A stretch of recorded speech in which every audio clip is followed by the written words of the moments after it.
Olá, somos estudantes de medicina da UFMG e criamos esse ano uma liga acadêmica focada em imunologia médica, a Imunoliga. Temos como objetivo ampliar a gama de conhecimentos nessa área e fomentar a divulgação científica para toda a comunidade. Nós vamos iniciar hoje uma sequência de entrevistas com profissionais de saúde, tratando de temas atuais em tempos de quarentena e de Covid-19. Esperamos contribuir com informações científicas de qualidade, visando esclarecer aspectos relevantes voltados para a imunologia humana. Hoje entrevistaremos a professora doutora Ana Maria Caetano.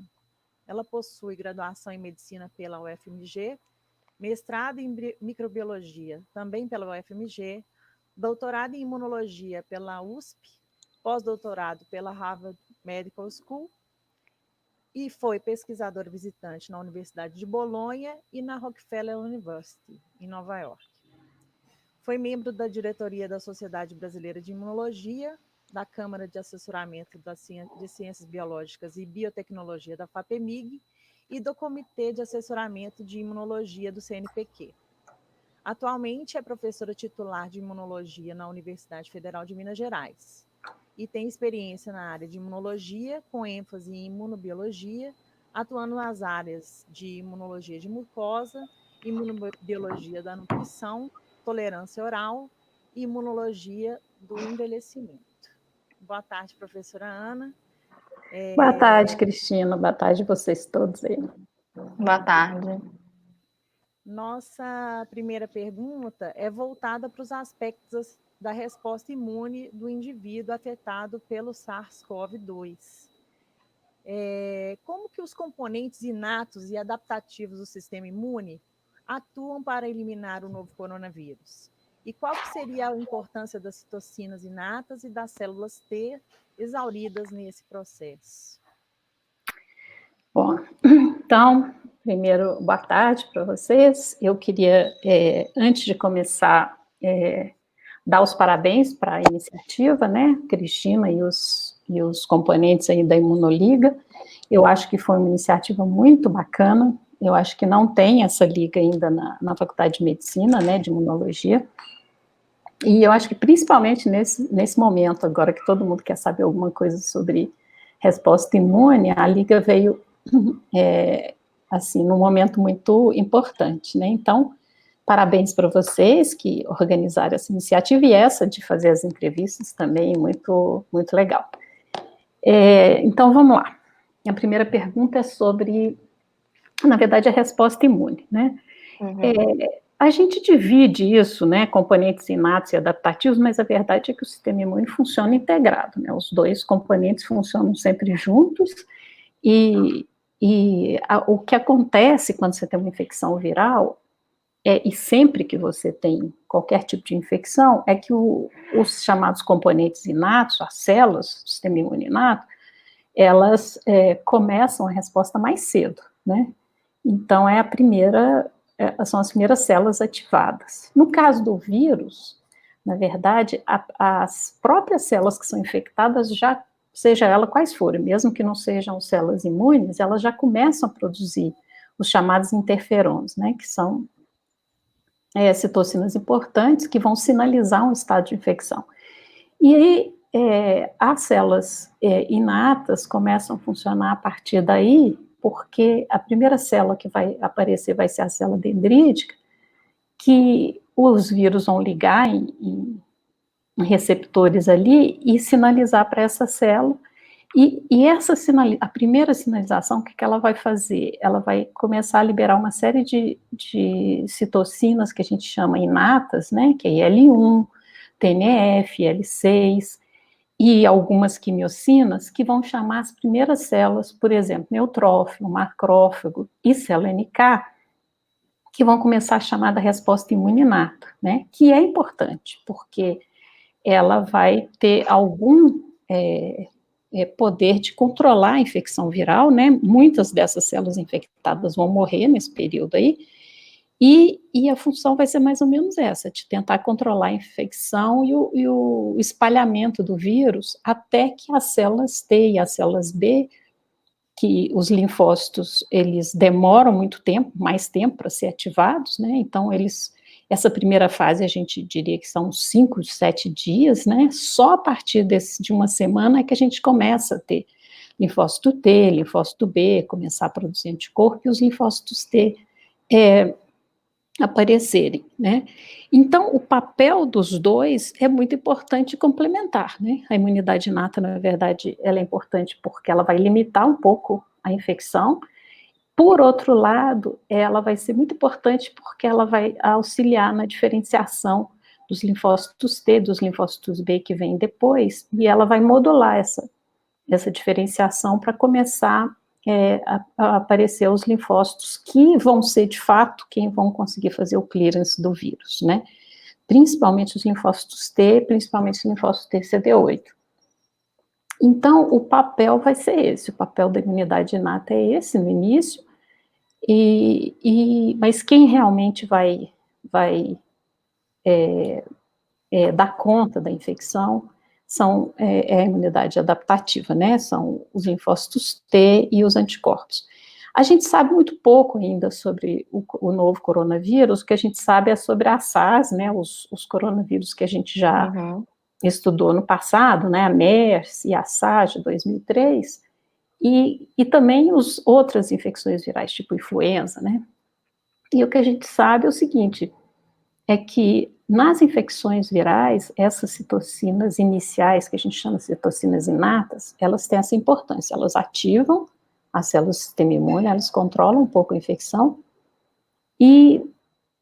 mas elas também têm que ser controladas, e a gente vai discutir isso um pouco, eu acredito, aí mais para frente, né, o que acontece quando você não controla essas citocinas inatas, né, e elas começam a ser secretadas de uma forma descontrolada. E os linfócitos T, isso, no fundo, são os linfócitos que vão ser importantes para realmente matar as células infectadas e acabar com o vírus. A imunidade antiviral, ela é basicamente produzida pelos linfócitos T. Anticorpos têm importância? Tem. A gente sabe que anticorpo neutralizante é muito importante em várias infecções virais. De novo, a gente não sabe o papel dos anticorpos nesse novo coronavírus, tem uma discussão enorme, a gente vai discutir um pouco sobre isso, né? A gente vai ter anticorpos, sim, como qualquer infecção você vai ter IgM, vai ter IgG, a gente mede, sabe que a pessoa foi infectada, porque você consegue medir esses anticorpos. Agora, esses anticorpos estão causando proteção? A gente não sabe, né? Existem os anticorpos neutralizantes que fazem o quê? Neutralizam o vírus. Então, ligam no vírus e impedem a ligação dele no receptor, por exemplo, na célula. Isso são os anticorpos neutralizantes. Acontece em várias infecções? Acontece. Se isso ocorre de fato nessa infecção pelo novo coronavírus, a gente não sabe ainda. As células T exauridas, que vocês estão perguntando, na verdade, elas são células que vão aparecer e vão...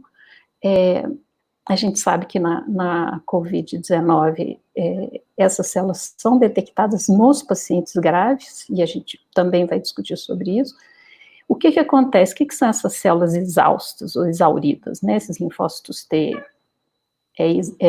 exaustos ou senescentes.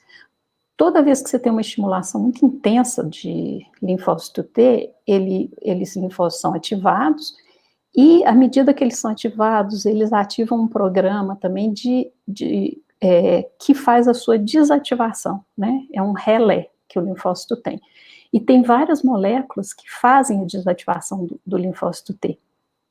E essas moléculas vão começar a ser expressas, né? CTLA4, PD1, o TIGIT, que são o que? São receptores que, quando ligados, principalmente para as células apresentadoras, ao invés de ativar, vão desativar o linfócito T e, ao invés dele se tornar um linfócito T de memória, que é aquele linfócito que vai permanecer, né, por mais tempo, vai viver mais tempo e vai ter uma capacidade de se autorreplicar e viver por muitos anos, que é o que você desejaria, muitos linfócitos, se forem muito ativados, ao invés de entrar num programa de memória, eles entram num programa de senescência ou de exaustão, em que eles ativam esses programas que fazem com que ele não se transforme nesse linfócito né, que consegue proliferar e se manter, e vai ser um linfócito inativado. Ele não é totalmente inativado, ele não acaba com todas as funções efetoras dele, não. Tem uma discussão enorme que ele ainda faz algumas,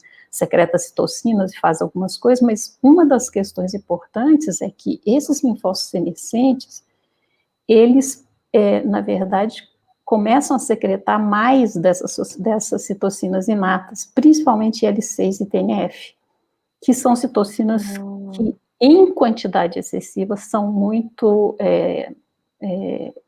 perigosas, porque elas causam dano, né? E aí a gente pode discutir um pouco o que acontece com isso. Mas, né? Então, não sei se ficou claro para a primeira pergunta, como é que você passa de uma resposta para outra, né? E como que, na verdade, existem questões aí que precisam ser controladas, principalmente esses linfócitos senescentes, né?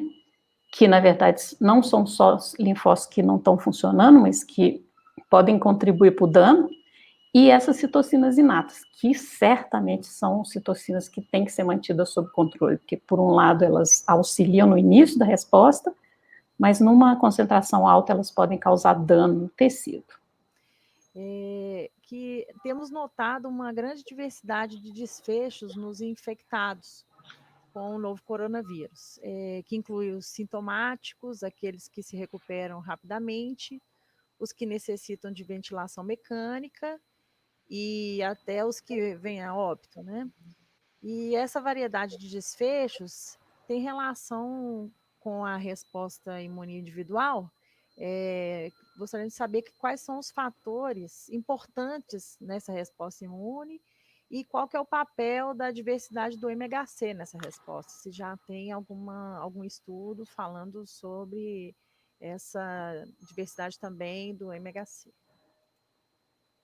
Pois é, isso aí, na verdade, é uma continuação, né, da pergunta anterior. De fato, a gente tem vários desfechos possíveis, né, e é importante a gente notar que, claro, que é uma pandemia que está matando muita gente, isso é muito grave, mas de 80% a 87% das pessoas não têm a forma grave, né, então o número de pessoas que têm uma doença grave, em termos de porcentagem, ele não é muito grande. O problema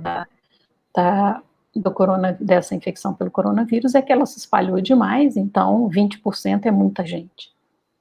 E o que a gente sabe dessas respostas individuais? Obviamente, é o que eu estava dizendo ali, né, na gama dessas respostas imunes inatas e depois da ativação de linfócito T, a gente tem um espectro de respostas que podem acontecer. E o que a gente sabe hoje, tem uma discussão enorme, né, saiu vários artigos sobre essa discussão, é que, aparentemente, pelo que eles estão vendo tanto na China como em pacientes na Itália, é que existem fatores ligados ao indivíduo que determinam esse desfecho. E o principal fator é o sistema imune mesmo.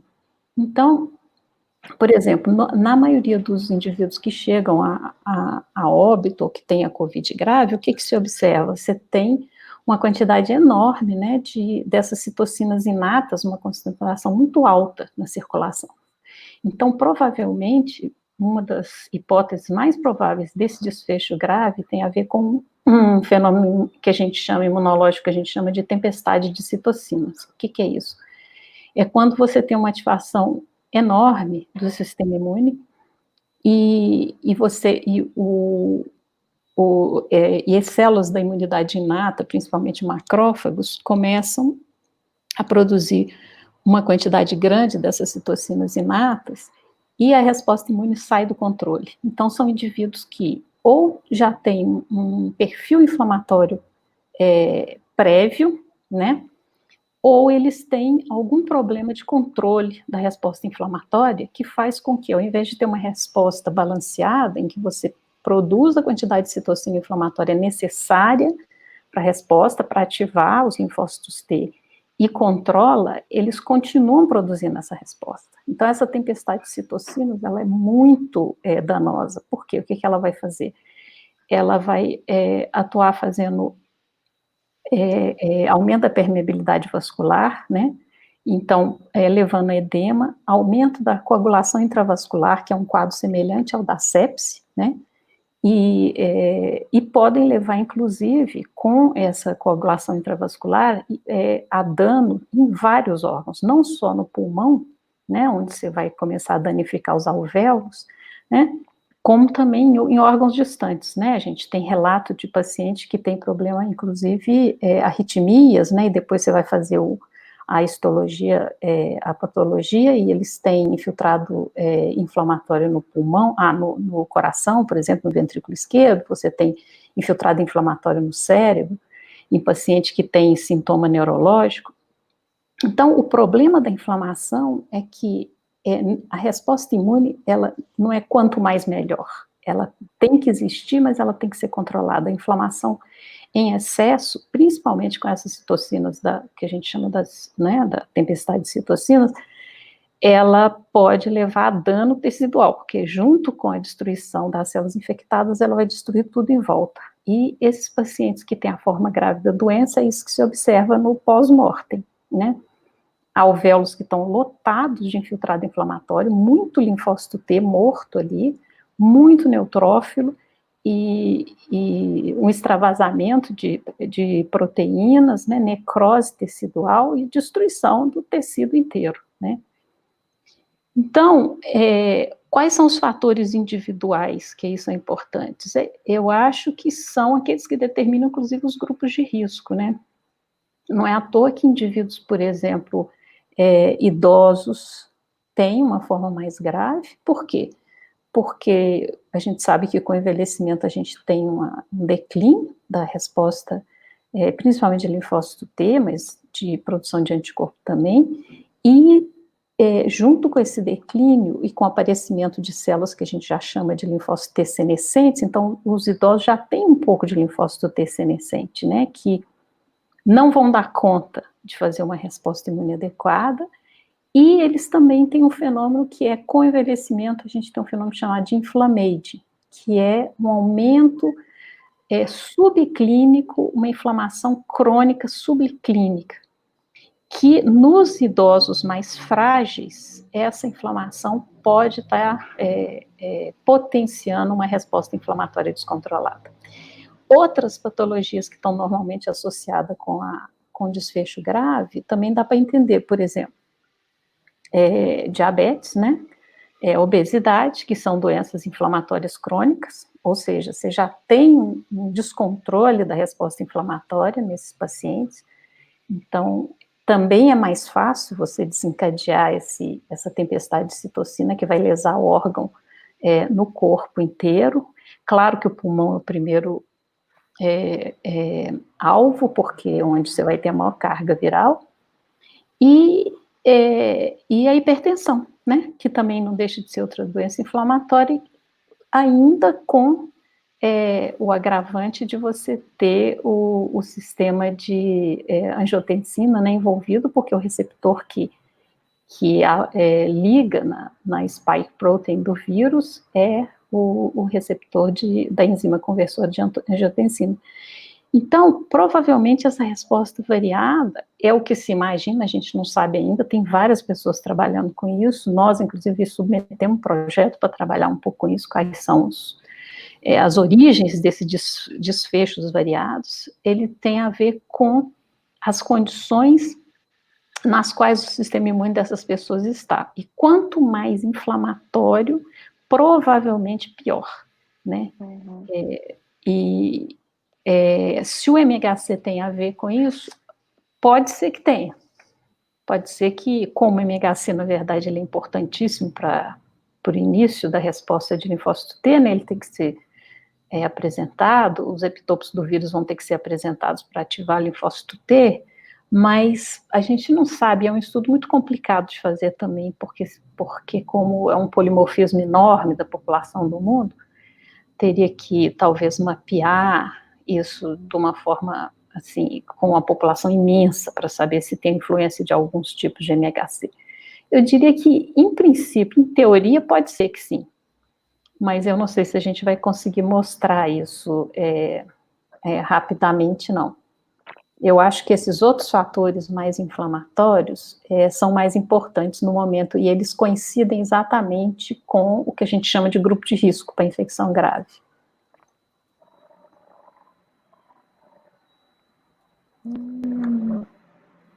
Ana, a próxima pergunta ia até realmente ser a respeito de quais são os grupos de risco, você já mencionou, né?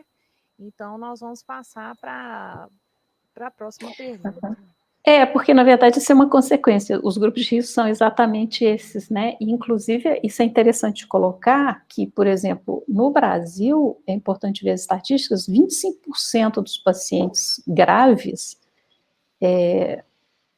não estão dentro dos grupos de risco convencionais. Não são idosos, tem vários jovens, isso é importante dizer, porque os jovens acham que estão, né, livres disso, mas muito jovem, 25%, e muitos deles, às vezes, não têm cardiopatia, não têm pneumopatia. E a gente está achando, tem uma colega imunologista que vai submeter um projeto também que vai estudar um pouco isso, que talvez isso tenha a ver com obesidade, com a alta prevalência de obesidade, por exemplo, e a diabetes, né, em indivíduos jovens, e que isso, por ser uma condição inflamatória que hoje é uma endemia no Brasil, né, a obesidade, inclusive até em criança, ela pode, por ser uma condição inflamatória, predispor a um desfecho mais grave também.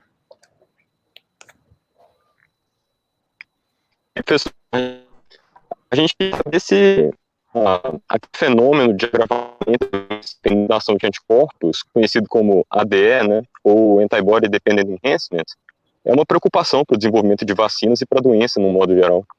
Uhum. Com certeza. Essa pergunta é muito boa e é uma preocupação, sim. O ADE, né, que é essa Antibody Dependent Enhancement, é um fenômeno que acontece em várias infecções virais, né, inclusive uma delas que a gente convive sempre é a dengue, né, onde isso acontece, e o que acontece é que, normalmente, quando se ativa o linfócito T e depois o B, a gente produz anticorpo para os vírus, né. Então, tanto é que a gente usa isso até para saber se a pessoa foi infectada ou não, porque vão aparecer anticorpos IgM e depois IgG. A questão é se esses anticorpos, eles são neutralizantes, que é o que a gente gostaria. O que é um anticorpo neutralizante? É um anticorpo que vai se ligar no vírus e vai no lugar correto, né, onde seria um anticorpo que vai ligar exatamente naquela região, naquele epitopo do vírus que vai mediar a interação dele com a célula. Então, ao se ligar ali, ele neutraliza a ligação do vírus, impede a entrada dele na célula. Esse é o mundo ideal, esse é o cenário ideal. Nem todos os anticorpos que você faz numa infecção viral são neutralizantes, né? O HIV é um exemplo disso, né? A gente faz muito anticorpo e eles não são neutralizantes. E você pode ter pior, você pode ter anticorpos que se ligam e, ao invés de neutralizar, ou eles se ligam em outros locais do vírus, eles facilitam a entrada do vírus em algumas células. Quais são essas células? Tem vários mecanismos pelos quais eles podem fazer isso, e tem uma discussão grande de como que o ADE ocorre. Mas uma das hipóteses que eu acho mais provável é que, ao se ligar, o anticorpo fica com o FC dele, que é a porção que não está ligada no vírus, disponível. E essa porção FC, principalmente de IgG, ela pode se ligar em receptores de FC, que vão estar presentes, por exemplo, em macrófago. E o macrófago é uma célula inflamatória, né? E é uma célula que também pode ser infectada. Então, ao se ligar nesses receptores de FC, isso aí facilitaria a entrada do vírus para dentro da célula, né? Não só isso, como você vai ativar esse macrófago e vai produzir uma quantidade enorme de citocinas inatas e produzir um fenômeno inflamatório, né? Na dengue, isso acontece, né, quando você é infectado por um sorotipo diferente do que você está sendo infectado no momento, o que acontece? Como esses anticorpos anteriores, eles não se ligam com muita afinidade, né, no novo vírus, né, na nova cepa, eles não conseguem neutralizar o vírus, mas são suficientes para facilitar a entrada do vírus dentro dos macrófagos, né? E isso acontece em outras infecções virais. O que determina isso? Tem até um trabalho recente aí, né, que saiu, todos os trabalhos são recentes agora sobre coronavírus, né? A diferença é que isso foi semana passada, 2 dias atrás. Então, tem um que saiu semana passada que eu li, que é exatamente sobre isso. Eles fazem um mapeamento, né, baseado no SARS-CoV, o primeiro, né, e no MERS, para tentar desvendar qual que seria o fator importante nesse fenômeno de facilitação né, e de aumento da infecção. E eles examinam tanto a afinidade por epitopos do vírus, quanto também o isotipo do anticorpo, se é IgG1, IgG2, IgG3, IgG4 humano. E olham a ligação nos diferentes receptores de IgG que tem macrófago. A gente tem 3 tipos de receptores, né, que é o receptor de FC, o 1, o 2 e o 3. E é um trabalho bonito, que eles examinam várias coisas, e no final eles chegam à conclusão que as 2 coisas podem ser importantes, e então, de fato, não está claro o que acontece. Se o problema é um problema de afinidade, né, ou seja, anticorpos com menos afinidade, eles, ao invés de fazer uma neutralização, eles fariam a facilitação, né, da entrada do vírus na célula, ou se é um problema do isotipo, que tipo de anticorpo que você formou, né? E isso teria a ver, inclusive, com o tipo de ativação que o linfócito B teve, com as citocinas que foram secretadas. Então, esse fenômeno, por que ele é importante? Porque a grande discussão no momento é essa, né? Porque o pessoal já está começando a fazer transferência de plasma, de indivíduo que recuperou, uma espécie de soroterapia, né, para transferir esses anticorpos para tentar neutralizar o vírus, e também é preocupante com relação à vacina, saber se aqueles anticorpos que você vai gerar com uma vacinação, eles vão ser anticorpos neutralizantes, que é isso que está todo mundo querendo, né? Se a gente vai conseguir produzir anticorpo que tem uma função neutralizante, que não tem essa função de ADE. Essa é a grande questão do momento, e assim, a gente não sabe direito ainda, é uma preocupação, né, como que a gente vai gerar esse anticorpo, e provavelmente isso vai ter que ser testado, porque esse fenômeno existe, e ele pode atrapalhar tanto o que a gente está tentando fazer agora, né, inclusive em São Paulo, né, o pessoal já está fazendo transferência de plasma, e tem essa discussão, que talvez seja uma coisa bem perigosa, porque você pode ter um tanto de anticorpo facilitador ali no meio desse plasma, quanto para a produção dessa vacina, que a gente espera que tenha anticorpo neutralizante nela, né? E isso também é importante, porque com essa discussão toda que está sendo feita no país, né, de que as pessoas que nós vamos testar com kit de ELISA e vai mostrar que o indivíduo está imunizado, de fato, você vai usar um ELISA e você vai saber se o indivíduo já entrou em contato, né? Mas você não sabe se o indivíduo está protegido. São 2 coisas completamente diferentes, né? Pode ser que esse indivíduo, na verdade, esse anticorpo seja um anticorpo que tem uma ação de facilitação, que é o que acontece na dengue hemorrágica, por exemplo, e pode estar acontecendo. Então, a gente não sabe disso, e não adianta as pessoas saírem por aí dizendo que é só testar e todo mundo que for positivo para anticorpo está protegido e beleza, a gente pode colocar essas pessoas para trabalhar porque elas não vão ter mais a doença. Não, a gente não sabe disso ainda, talvez algumas dessas pessoas, inclusive, sejam pessoas que estão exatamente na mesma faixa daqueles indivíduos que têm a dengue hemorrágica, que por ter os anticorpos, eles vão ter uma forma mais grave da doença.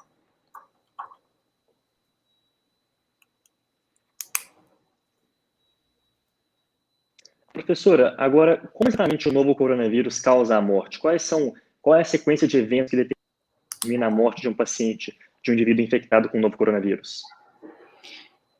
Bom, pois é, a gente falou um pouquinho, o que eu estava dizendo, na verdade, as perguntas são a mesma sequência, a gente falou um pouquinho sobre isso, qual que é a sequência de eventos, né? Você tem infecção, você vai infectar várias células, no caso, você infecta células, por exemplo, da mucosa nasal, né?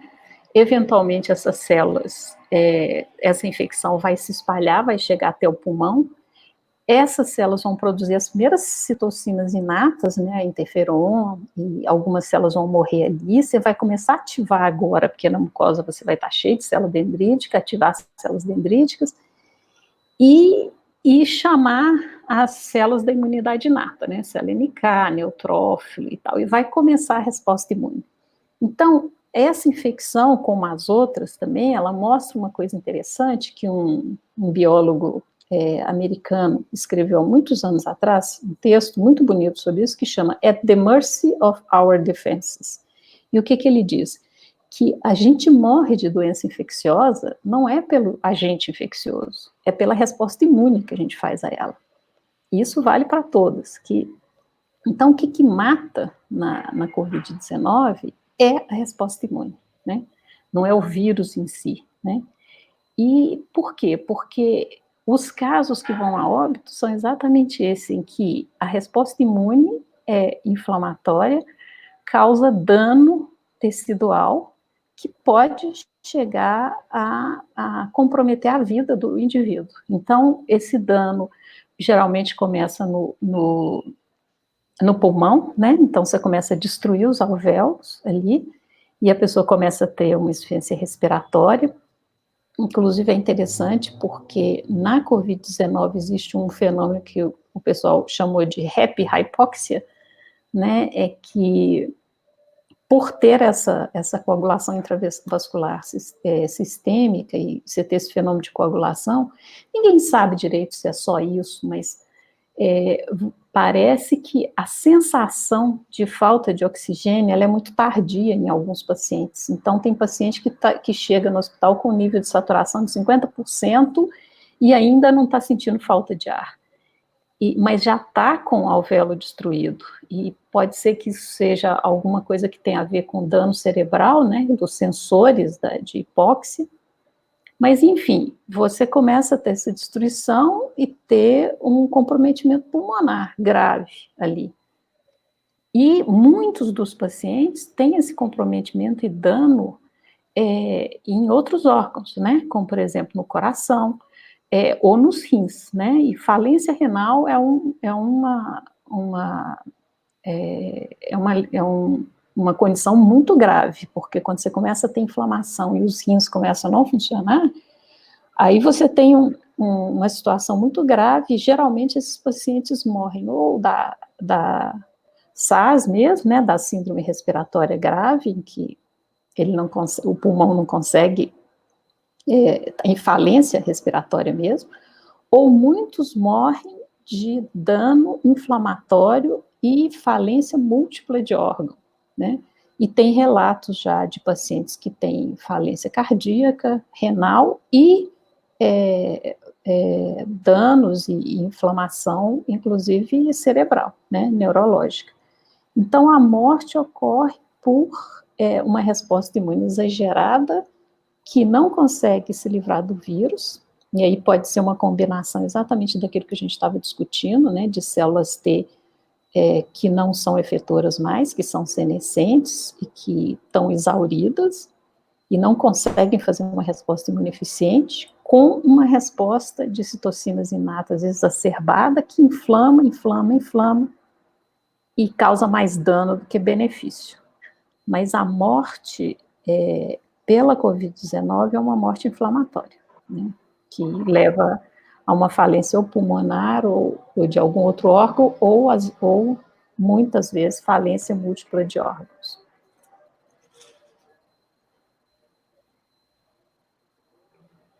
A próxima pergunta agora, a gente queria saber se existem alternativas terapêuticas para esse desbalanço entre a resposta imune inata e adaptativa na infecção do novo coronavírus. Pois é, tem muita coisa sendo tentada aí, né? E assim, de novo, a gente não sabe. Na verdade, tem várias pessoas que estão fazendo alternativas terapêuticas, e provavelmente vai variar de país para país e talvez até individualmente, né, como é que as pessoas, tá a condição de cada um, mas, por exemplo, tem se tentado usar vários, já tem trabalhos até os primeiros, né, já de, sei lá, de março ainda, de alguns médicos, tanto na China quanto na Europa, tentando usar anticoagulantes, né, usar heparina, e vários relatos mostrando que essas terapias com heparina estão causando uma melhora, né, nos pacientes graves com Covid-19, e combina com o que a gente sabe, então, dessa coagulação intravascular disseminada, e do problema da coagulação ser um dos digamos assim, um dos problemas chaves, né, dessa inflamação que causa dano na doença. Então, essa tem sido uma terapia que tem sido tentada com algum sucesso em alguns lugares. A outra são as terapias que eles chamam de purificação do sangue, que são as plasmafereses, que tem a mesma intenção, na verdade, é uma tentativa de tirar o plasma, o sangue, e substituir por um plasma de uma pessoa saudável, que não tem essas citocinas inflamatórias todas, né, e esses fatores de coagulação. Então, também isso é uma outra terapia que tem tido algum sucesso em alguns lugares, né, no Brasil, inclusive, o pessoal está tentando fazer isso.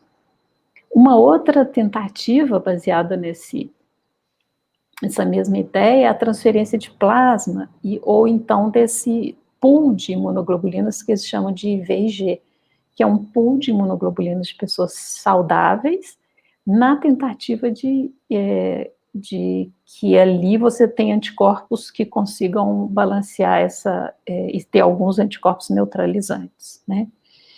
E tem agora as terapias, um pouco que o pessoal tem tentado também, alguns na China, e até na Alemanha, de usar anticorpos monoclonais que se liguem especificamente nas citocinas mais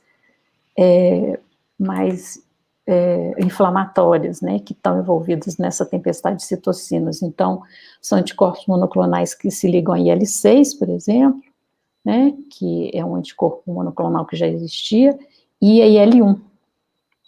E também, alguns pacientes teve algum sucesso. Nada que a gente possa dizer assim, nós temos um tratamento universal para todos os pacientes graves. Provavelmente, você tem que fazer uma análise do grau de inflamação que o indivíduo tem e tentar fazer uma terapia que seja mais ou menos individualizada.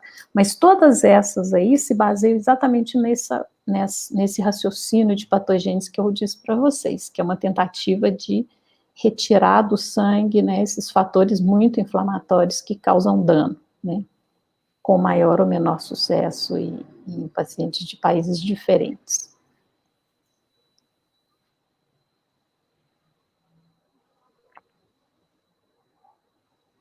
Professora, tendo em vista o grande volume de publicações, informações novas, verdadeiras e falsas, né, o incentivo à pesquisa e pressão social, como que tem sido o dia a dia do pesquisador da área de imunologia em meio à pandemia?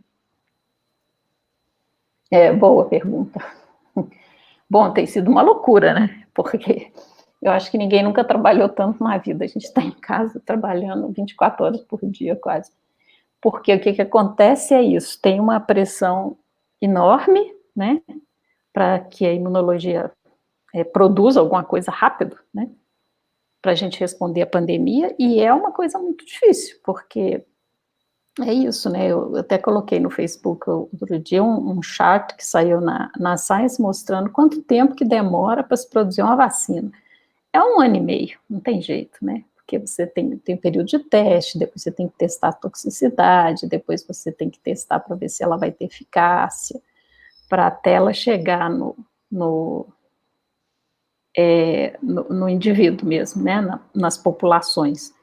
E também esses tratamentos todos, né? E aí começa a ter as informações, as fake news, e o pessoal, que também não ajuda nem um pouco, o pessoal começa a espalhar um monte de notícia que hidroxicloroquina está tendo resultado, e as pessoas vão na farmácia, saem correndo para comprar hidroxicloroquina, porque é um medicamento que é vendido sem receita médica, né? Porque o paciente com artrite reumatoide e tal toma ele, já tem vários relatos de gente que morreu tomando hidroxicloroquina, porque é um medicamento muito tóxico, né, que tem vários efeitos colaterais.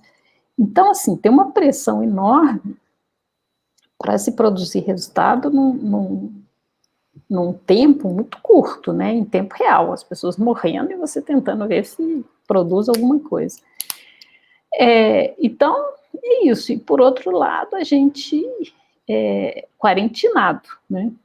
Então, a gente vai na universidade, mas você vai também com medo, cheio de cuidados e tudo, e nem todo mundo está podendo trabalhar, a gente está funcionando em condições limitadas, e no Brasil, principalmente, que eu acho que é uma coisa importante da gente dizer nesse momento, é que exatamente, né, nesse momento em que a gente foi tão desvalorizado, né, as universidades e a ciência no Brasil foi tão desvalorizado ano passado e tão penalizado, né, porque os cortes que a gente teve em pesquisa ano passado foram, assim, brutais, né, o CNPq está funcionando com 84% de corte, né, significa o seguinte, ele tem 20%, 20 e poucos por cento do dinheiro que ele tinha. A CAPES sofreu cortes horríveis de bolsas de estudantes e tal.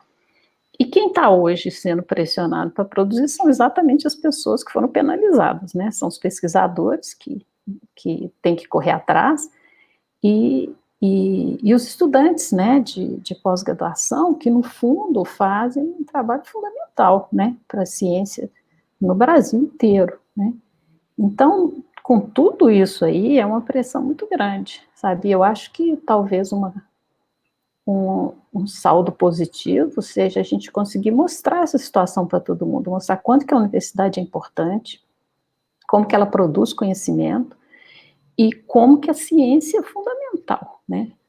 Sem ela, nós não vamos conseguir ter uma resposta adequada, porque não adianta ficar tentando esses medicamentos aí, né, que sai da cabeça das pessoas, não, tem que ser testado, e tem que ser testado com um protocolo sério, que só dentro de um laboratório é possível de ser feito.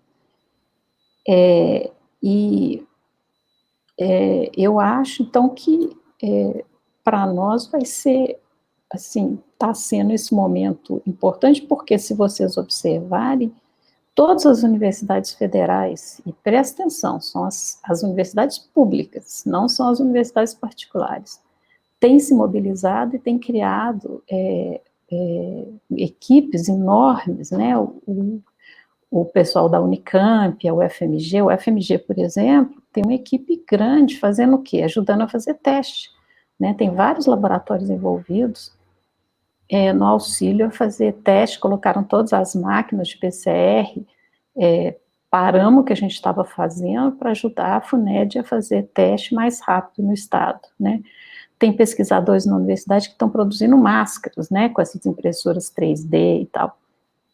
E fora o Hospital das Clínicas e o Risoleta Neves, que tem unidades, né, especiais de atendimento da Covid-19, que está, né, a Faculdade de Medicina completamente mobilizada para atender isso. Então, eu acho que é um momento que a gente está mostrando o quanto que a ciência no Brasil é importante, o quanto que a universidade pública é importante, né, e quanto que está fazendo falta o incentivo e que a gente teve ao longo dos anos para manter isso funcionando, porque a pressão é muito grande, e eu acho isso, né, a resposta só virá de laboratório de pesquisa. Fora isso, a gente não tem como ter uma resposta melhor. Só pegando um pouco o gancho do que a Ana falou, quais são as consequências que ela acha que essa pandemia vai ter para a imunologia no modo geral? Olha, eu acho que pode ser que a gente tenha, né, um saldo positivo em alguma coisa, a gente tem sempre que ser otimista, né? E eu acho que para a imunologia, ela vai trazer talvez uma onda de de publicações e de pesquisa enorme, né, um esforço enorme do mundo para a gente entender um pouco melhor como é que é a resposta imune frente a uma infecção como essa. E como vocês estão vendo, né, você está tendo uma força-tarefa no mundo inteiro integrada de biólogos e médicos, cientistas, matemáticos, bioinformatas e pessoas que trabalham na área de comunicação. Então, eu acho que pode trazer não só um aumento do nosso conhecimento com relação a como é que o sistema imune funciona, mas também como que você consegue produzir ciência com essa integração toda, que é o que a gente está tendo nesse momento em vários locais do mundo, né? E eu acho que para a imunologia em particular, tem uma coisa que essa doença está deixando claro, que a gente já sabia, que é o que nós estamos discutindo, que o que causa doença, está muito claro, não é o agente infeccioso em si, né? O que causa doença é uma combinação desse agente com o corpo do indivíduo, né? Com o sistema imune dele. A doença deriva dessa interação. Então, tem gente que teve coronavírus, teve infecção, não teve absolutamente nada, é assintomático, e outras pessoas chegaram a falecer, e tem formas graves da doença. E o que está determinando isso não é a carga viral, né? O vírus é o mesmo, mas é que a interação desse vírus com o sistema imune diferente, com um corpo diferente, né? Então, isso eu acho que ela está deixando mais claro para a imunologia, né? Que as doenças infecciosas são doenças que são causadas pela interação de um organismo com um agente infeccioso, e não simplesmente com a presença de um agente infeccioso.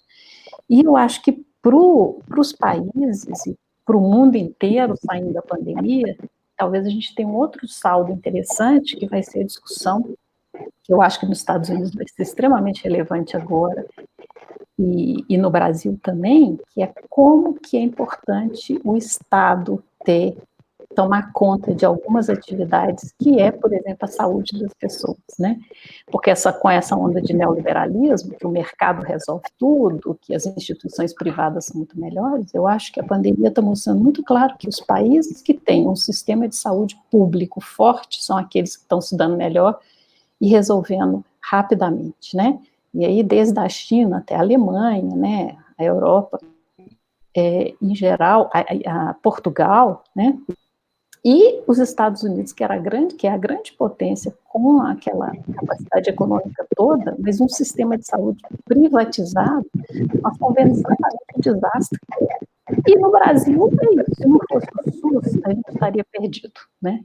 Porque se a gente dependesse hoje de hospitais particulares e convênios, imagina o que seria de nós. Então, é importante a gente falar disso, né? Que o SUS foi uma grande conquista no Brasil, né? Tem 30 e poucos anos, e que é ele que está segurando, e que é o dever do Estado manter, né, um sistema público de saúde para as pessoas, né?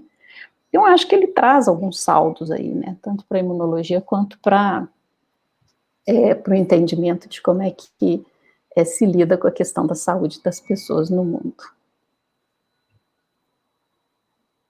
Não, ótimo, essa foi a última pergunta. Professora Ana, a gente gostaria de agradecer muito a sua disponibilidade em participar dessa entrevista, contribuiu bastante para o conteúdo da Imunoliga, e também te parabenizar pelo enfrentamento aí desse momento do coronavírus. Nós reconhecemos o mérito que é a disseminação de informações confiáveis no momento de crise como que nós estamos passando.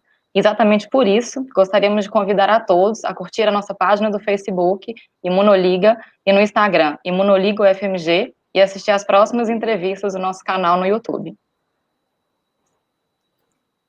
Então, obrigada. Só despedir de vocês, agradecer pelo convite, e pode deixar que eu vou continuar acompanhando as próximas entrevistas. E, de novo, parabéns pela iniciativa, muito boa, isso mesmo.